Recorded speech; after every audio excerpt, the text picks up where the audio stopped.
All right, so real quick, I'm gonna just try to go over everything I can that's like the basic stuff you need to know. So when you open it up, you get the splash screen, you hit new project. This is kind of just where you're saving your folder. So I'm just gonna make a new folder. This one, let's just do, I have a test folder already, so we'll just do that. Select folder, and then I'm gonna name this, you're just naming the project, so I'm just gonna name this test project. And then hit OK. This is the screen where you need to edit stuff because you need to have this part right before you start editing because it won't let you change it later. So I have some custom ones. I'll show you how to make a custom one. You're going to start with the NTSC widescreen 48 and then go to settings. You're going to set the editing mode to custom, the time base to either 30 frames per second or 60 frames per second based on your source footage. And then you're going to set the resolution to whatever you want your editing, basically your editing canvas to be. So I record in 1920 by 1080, so I'm gonna just edit in 1920 by 1080, and then just make sure time code, and then just leave the audio sampling rate at whatever its default is. To save this, you're gonna hit save preset and give it a name. I already have some, so I'm not going to do that right now, but you can see I have a bunch. So I have 1080p 30, 1080p 60, 720p 30, 720p 60, depending on whatever I'm editing. I'm going to pick the 1080p 60 because that's what the video is. And then I'm going to name a sequence. So these sequences are like projects within a project. So this one I'm going to call Swish Clutch. Save that. And then now we're in the project. To like down here on your bottom left is like your bin. This is where all your media files go. On the right, obviously, this is the timeline. And then the preview window, and then up here is kind of your like tools. So it has an audio mixer, effect control, and source. I'm gonna leave it on source right now because I'm gonna be using that first, and then to import, I'm going to, I have two of these open. I'm going to double click in this, and then I can bring up my folder. So I already have the Siege folder open, so I'm just gonna pick out, I think this one's your clutch. So I'm gonna open that up, and then to get the part I want, most editing software, you just drag this into your timeline, pick the part you want, and then like scroll it up and do that. It's actually, there's a tool in Premiere that's a lot easier than that. You can either double click it or just drag and drop it up here into the source window. And then so you can kind of edit without screwing with your timeline. I want your clutch, just the part where like you shoot with the pistol. I think this might actually be the wrong clip, so I'm gonna import the other one. I think it's this one. Yeah, this is the one. So I just want the bit where you shoot him with the pistol. Keep shooting him. Wow. So when you get to the part that you want, you hit this in marker, and then it'll kind of select that, and then you watch it to the part that you want to end. Wow, nice. Wow. The clutch. And then you can mark out. And then, so now I have that selected, I can hit insert and it'll put it in the timeline. If I want another bit, I can kind of select that and insert and put it in the timeline. If you want to go to the end or the beginning of your timeline, you can hit home on your keyboard. If you want to go to the end of the timeline, you hit end on the keyboard and it'll just put you wherever that is. But I only want this one clip. So kind of things you can do with the one clip. If you wanted to cut something in the middle of it, you can hit Control-Shift-K wherever the scrubber is. It'll cut right there, and then you can kind of drag around. That's the easiest way to kind of make cuts. Once you have it in the timeline, you can still get different pieces of it. So if you're like, if you decide you wanted it to last a little longer, you can drag it out or drag it back or whatever you need. If you wanted to say fade the video out, there's two ways to go about it. You can create like keyframes like on the timeline itself, and that'll like fade the video out clutch. Let's see, actually, yeah, there it goes. Clutch. And then if you wanted to do that to the audio, you can do that the same way, just by creating those little keyframes. And clutch. If you wanted the audio to be quieter in general, you can drag that first keyframe down and that'll do it. The other way you can do it is to go to the audio mixer, and then you can see this is on audio track 1. So if I bring down audio track 1, it'll make that quieter. If you wanted the whole mix, everything to go quieter, there's a master on the right. So if I wanted to make the whole thing. So that's the audio. If you wanted to move or zoom, if you go to the effect controls, this is where it's a lot easier. So I have an opacity like one here. So this is where you could like set the keyframes a little bit more with a little more control. If I think I have one for the volume here too. So like on this screen, you can actually affect the decibel level. So if I only, if I want like the bass audio to be like -6 decibels, I can do it right there. For motion, if you want to move it at all, you can keyframe that as well. But let me show it to you this way. There's like a little box here. So like I can move this or scale it any way I want kind of here. And then if I wanted to like keyframe it, I could do like a position keyframe and then move it and then over the course of like however long they would move. If you wanted it to just snap, you can set the interpolation to like hold, and then it'll hold this until it makes it to the other one. So it's kind of abrupt. You can like, that's more useful for like zooms. So like let's say I wanted to zoom in right when you go to for like the shooting. I can kind of either do a slow zoom with like the normal interpolation mode, or I could do like a hold where like it snaps to zoom. Or I could do, there's like Bezier, which is like it starts slow and then goes faster, or there's all sorts of different ways. If you wanted to slow down the footage, you might end up wanting to do that. Well, the best way to do it in Premiere, you can't really ease into it without like After Effects. So, but After Effects isn't good for like editing video or like editing game clips. So what I'll do is I'll select the part that I want to slow down, and then I'll Control-Shift-K cut those. And then there's two ways. I could just take the right stretch tool and drag that out, but then it makes the voices really. The way you can fix that is if you right stretch tool it, you can right click it and then go to speed and duration, and then there's a maintain audio pitch, which will fix the voices. You can also affect the speed by percentage here. So if you want it specifically 25% speed or 50% speed or like 150% speed, you can do it there. Maintain audio pitch is really important though, because then he doesn't sound like a gremlin anymore. Well, less like a gremlin. So I don't really want any of those edits, so I'm just going to leave it like that. Now you had said you wanted to put two clips together. So to do that, kind of same thing. I'll just take a random selection. I'm not even going to like look at it. And then I'm just going to put that at the end there, and then there we go.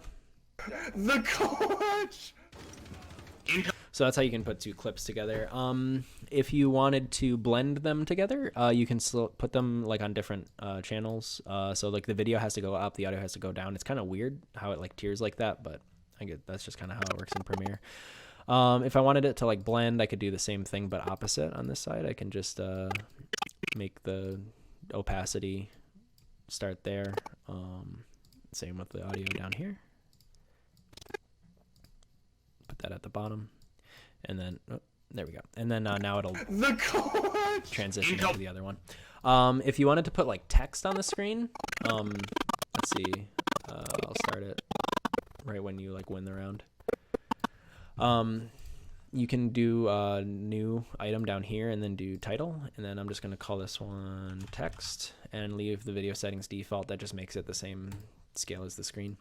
It does show you a preview. If you scrub around the timeline, it'll move that around. And I'll put text right here. I'm just going to write LOL. That's a crazy font. I don't remember what I was working on before. But you can set like the font up there, set like bold, bold, italic, whatever. The text size, stuff like that. So I'm going to leave the text size the same. You can like center it with that, with these buttons right here, which is super useful. And then like the align is while you're like editing the actual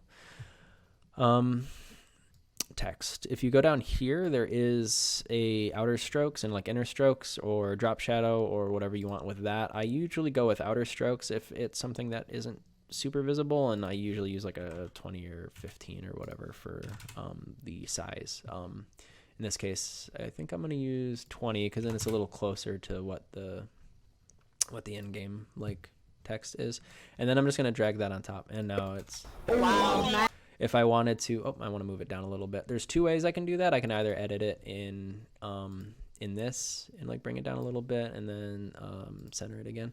Or I could go on to the actual, oh, I spelled test wrong. I'm going to fix that. You can go like on the actual, I guess like sequence thing or clip, and then edit it in motion too. So if I click on this, I can move it around just the same as before. Let's see. Wow. And you can do the same thing that they do too, where here I'll show you this actually. So if I wanted to like mimic what they do, I can center this perfectly and then move it in this, move it down like with just like by hand so that it's center. And then they do this thing where it like I'm gonna mute it because I don't want to keep hearing it over and over again while I'm working. But so like how like that kind of comes in, I can do the same thing with this. So I'm just going to find where it starts. Okay, so that's where it like becomes full opacity. So I'm gonna lower the opacity, and then I'm going to scale it under scale. So I want it to hit the same spot. So that's when it becomes proper scale. And then I'm going to scale it up a little bit so that it kind of comes in with the other one, and then put that at the beginning. And then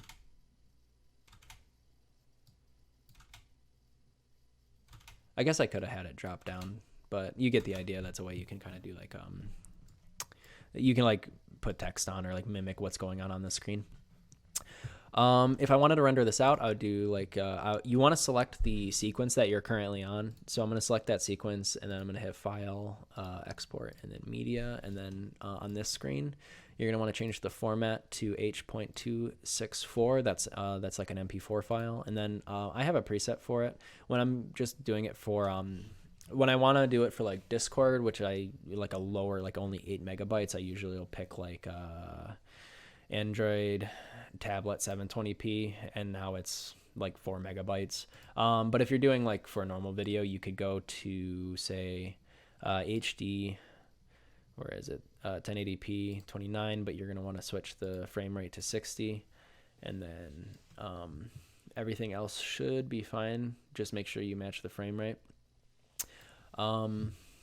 You can make presets. I usually just edit it when I get here, depending on the file. Or you can base presets on that. Save preset. So whatever you make, you can just hit save preset. And then you're going to want to change the source range to entire sequence, because sometimes like little sliders get moved around, and then it'll only render out a little bit. At the top for like output name, you can pick where it's going to render to in the name. The name defaults to whatever you made the sequence. So that's handy. And then wherever you saved last. So then you can hit export and it'll save there. So I do want to kind of show you real quick. If you were making like a longer video, like a montage, so I guess, you could make multiple sequences. So we've already edited all this. Say we wanted to put this in a different scene. We can make another sequence and just call this one like movie. And then now we can drag what we already edited into this. So this is a completely separate, like anything we do change in this will match over here. You can create folders in here to like make it a little easier to edit. So I can make like a footage folder, and then make like a text folder so that like if you have like a shit ton of stuff in here, it's a little more organized. And then if you wanted to, I think did I go over? If you have like multiple audio channels, you can edit them here instead.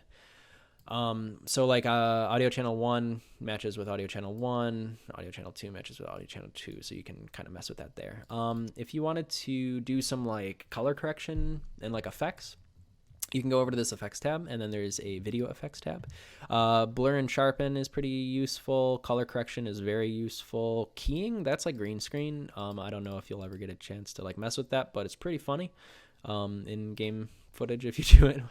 And then I think that's about the only important ones. For color correction, the only ones I really use is HLS color balance, which is hue, light, and saturation. And I use the RGB curves. RGB curves are really good. So you can do all sorts of stuff to kind of like change the coloring a bit, change like the whole whatever like tone of the scene. But yeah, kind of do stuff like that. So now like the video looks a lot more blue. You can kind of see the difference there. I think that covers it for that. For audio effects, the only ones I really use is equalizer. And that's just to like balance audio. You can also use let's see, the de-esser and stuff. That's honestly, you don't really need that for like game stuff. Reverb's funny. But that covers it for that. I think that's just about everything. If you have any questions though, by all means, just ask. I'll do whatever I can to help you out with that.